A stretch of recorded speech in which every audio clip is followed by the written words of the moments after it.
अब मैं आपसे कभी पूछूं कि दुनिया में सभी धर्म संस्कृतियां दावा करती हैं कि हमारे पास बिल्कुल अलग विचार है, हमने बड़ा अच्छा विचार दिया है। अगर हम आपसे पूछें कि हमारी संस्कृति में ऐसा क्या है जो दूसरे में नहीं है, बहुत से लोग कहेंगे साहब उसमें बड़ा सदाचरण की बात कही गई, नैतिकता की बात कही गई। तो लोग कहेंगे ठीक है भाई, दूसरी जगह भी कही गई, शायद कोई फॉलो करता है या नहीं करता। पर मैं अगर आपसे पूछूं कि वो चीज बताइए जो हमारे यहां लिखी और दूसरी जगह लिखी ही नहीं है, वो क्या है? आप सबने नाम सुना होगा Vedic mathematics. Have you ever heard of mathematics as a part of religious text? ये सिर्फ हमारे यहां है। गणित धार्मिक पुस्तक का हिस्सा है। Ayurveda medical science, it is globally accepted as a structured medical science, by name itself is a part of Vedas.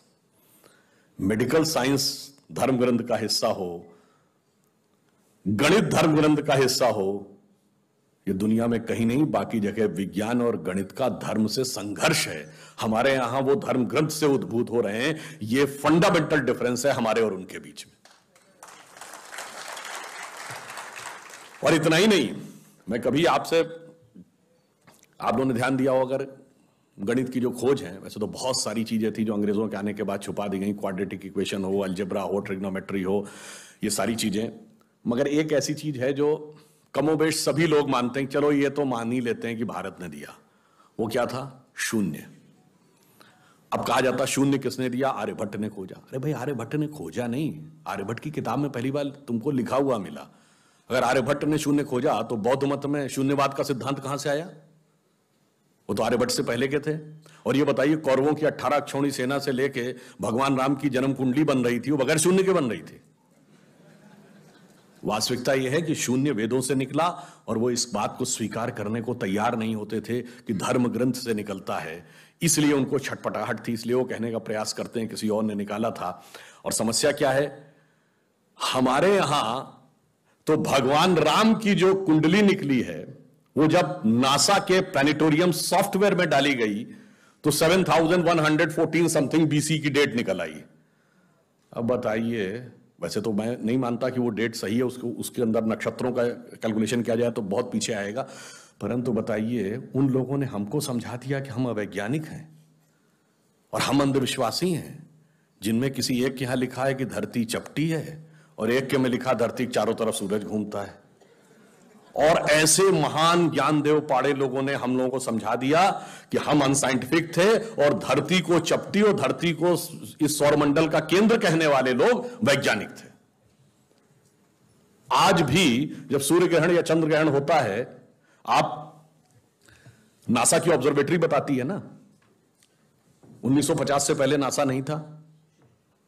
आप जाके पूछिए, गांव में कोने में बैठे हुए किसी पंडित से कहिए, पंडित जी पंचांग में देख के बताओ सूर्य ग्रहण कब है, और जो वो हमारा पंचांग बताता है और जो नासा की ऑब्जर्वेटरी बताती है, कभी उसमें दिन तो छोड़िए, घंटे और मिनट का भी अंतर देखा है?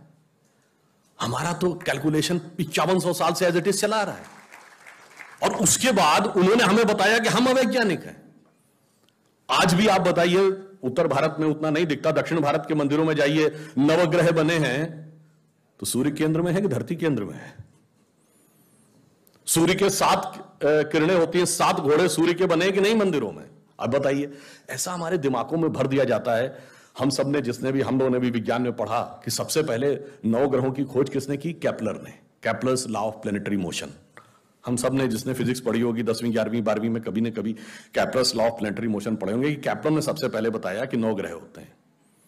अब ये बताइए, इधर जब हम पूजा करते हैं तो पंडित जी हाथ में जल ले क्या बोलते हैं? ब्रह्मा मुरारी त्रिपुरांतकारी भानु शशि भूमि सुतो बुधश्च और गुरुश्च शुक्र शनि राहु केतु सर्वे ग्रहा शांति करो भवन्तु। अब ये 9 ग्रहों के नाम केपलर बताए थे कि पंडित जी बताए हैं? और हजारों साल से बता रहे हैं। और उसमें मजे की बात यह है कि मंगल के लिए भूमि सुत, यानी भूमि का बेटा, धरती का बेटा शब्द है। या अब जाके साइंस ने यह कन्फर्म किया है कुछ समय पहले कि एक थ्योरी है कि कभी एक जमाने में बहुत बड़ा एस्टेरॉयड टकराया था कि धरती से, और धरती का एक टुकड़ा अलग हो गया था, वही टुकड़ा बाद में मंगल बन गया। और भूमि सुत हमारे यहां लिखा हुआ, मंगल के पर्यायवाची में भूमि नंदन भूमि सुत जैसे शब्द हैं। अब आप देखिए क्या वैज्ञानिकता है और कैसे उसको इसमें सम्मिलित किया गया। मैंने क्यों बताया, हमारे यहां विज्ञान और धर्म इस कदर एक मत है कि ये उनकी बुद्धि परप्लेक्स्ड हो जाती है कि कैसे हो सकता है।